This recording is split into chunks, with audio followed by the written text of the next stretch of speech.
Titanic shipwreck पर investigation के दौरान रिसर्चर्स ने एक अजीबो गरीब चीज नोटिस की। समंदर के बॉटम पर शिप का अगला हिस्सा काफी अच्छी कंडीशन में, जबकि पिछला हिस्सा इंतहाई बुरी कंडीशन में, और वो भी 2000 फीट दूर पड़ा था। बेशक 100 सालों तक समंदर के बॉटम में पड़े रहने पर लोहा और स्टील गल सड़ जाता है, लेकिन अगर ये दोनों एक ही शिप का हिस्सा थे और एक ही वक्त में डूबे थे तो फिर अगले और पिछले हिस्से में इतना ज्यादा फर्क क्यों? रिसर्चर्स का मानना है कि एक्सीडेंट वाली रात आइसबर्ग से टकराने के अलावा भी टाइटैनिक के साथ कुछ हुआ था जिसने उसके पिछले हिस्से को ज्यादा नुकसान पहुंचाया। पर सवाल है कि आखिर क्या? जेम टीवी के वीडियोस में एक बार फिर से खुशामदीद। नाजरीन, 1912 में जिस रात टाइटैनिक के साथ हादसा पेश आया था, उस वक्त वो कनाडा के न्यू फाउंडलैंड से 700 किलोमीटर दूर अंधेरे समंदर के बीचों बीच अकेली मौजूद थी। हादसे के वक्त इसमें टोटल 2240 लोग सवार थे, जिसमें से 1500 लोग अपनी जान गंवा बैठे। वो जिसको अनसिंकेबल कहा जाता था, वो कुदरत की ताकत के सामने देखते ही देखते काले समंदर की नजर हो गई। इस हादसे के चश्मदीद गवाह आई विटनेस सिर्फ वो लोग थे जो किसी तरह शिप से निकलकर अटलांटिक ओशन के ठंडे पानी में कूद गए थे। आइसबर्ग टकराने से लेकर शिप के डूबने तक जो कुछ भी हुआ, उसका रिकॉर्ड उन आई विटनेस के सिवा और किसी के पास नहीं था, जो कि खुद ठंडे पानी से लड़ने में मसरूफ थे। पहली रेस्क्यू शिप RMS कारपैथिया भी टाइटैनिक डूबने के 1.5 घंटे के बाद वहां पहुंची थी।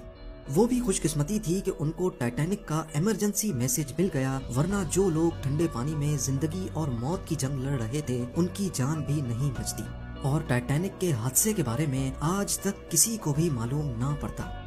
इन्वेस्टिगेशन के दौरान पहले तो किसी को भी मालूम नहीं था कि शिप के साथ हुआ क्या है, लेकिन फिर बचने वालों ने बताया कि शिप की एक आइसबर्ग से टक्कर हुई थी।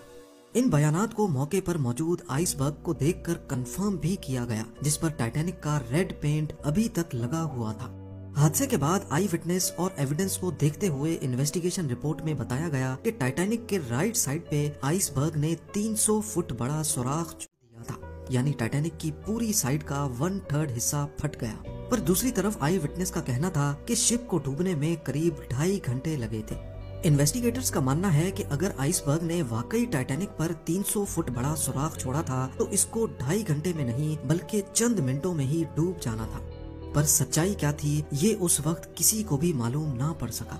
सच्चाई जानने के लिए जरूरी था कि टाइटैनिक शिप को ढूंढा जाए। कई सालों तक टाइटैनिक की तलाश जारी रही और हर गुजरते साल ये मिस्ट्री और ज्यादा संगीन होती गई। आखिरकार 73 इयर्स के बाद जब टाइटैनिक का मलबा मिला तो ये मैरीन इंडस्ट्री के लिए एक बहुत बड़ा ब्रेक थ्रू था। वो सारे सवालात जो टाइटैनिक अपने पीछे छोड़कर गई थी, उनके जवाबात ढूंढने का वक्त आ चुका था। अटलांटिक ओशन की 4000 मीटर गहराई में पिछली कई दहाइयों से टाइटैनिक का मलबा काले अंधेरे में मौजूद था। कई एक्सपीडिशंस अरेंज किए गए जिन्होंने शिपरेक की लातादाद फोटोज कैप्चर की। ओशियानिक एक्सप्लोरर PH नार्शले ने 30 से ज्यादा मर्तबा टाइटैनिक के मलबे का दौरा किया है, लेकिन उन्होंने 300 फुट बड़ा सुराख एक बार भी नहीं देखा। अलबत्ता टाइटैनिक की इस प्रोफाइल फोटो में 30 फुट का ये एरिया जाहिर करता है कि यहाँ पर कोई चीज आकर लगी थी। इसका एरिया सिर्फ 11 स्क्वायर फीट बनता है और कैलकुलेशंस के हिसाब से देखा जाए तो इसमें से 370 गैलन पानी हर सेकंड में टाइटैनिक के अंदर जमा हो सकता था। इसी स्पीड से पानी भरने का मतलब है कि पूरी शिप में पानी टोटल 2.5 घंटे में भरा होगा, और आई विटनेस के मुताबिक टाइटैनिक को डूबने में भी 2.5 घंटे ही लगे थे। यानी एक मिस्ट्री तो सॉल्व हो गई कि टाइटैनिक में 300 फुट बड़ा सुराख नहीं था, बल्कि सिर्फ 30 फीट बड़ा क्रैक पड़ा था।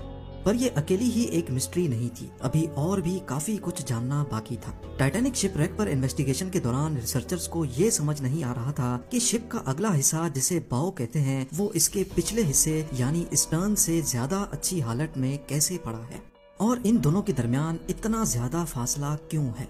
इस मिस्ट्री को सुलझाने के लिए हाई टेक सोनार स्कैनिंग टेक्नोलॉजी का सहारा लिया गया। ROVs ने टाइटैनिक शिपरेक साइट की लाखों फोटोज कैप्चर की और फिर उनको कंप्यूटर ग्राफिक्स की मदद से एक 3D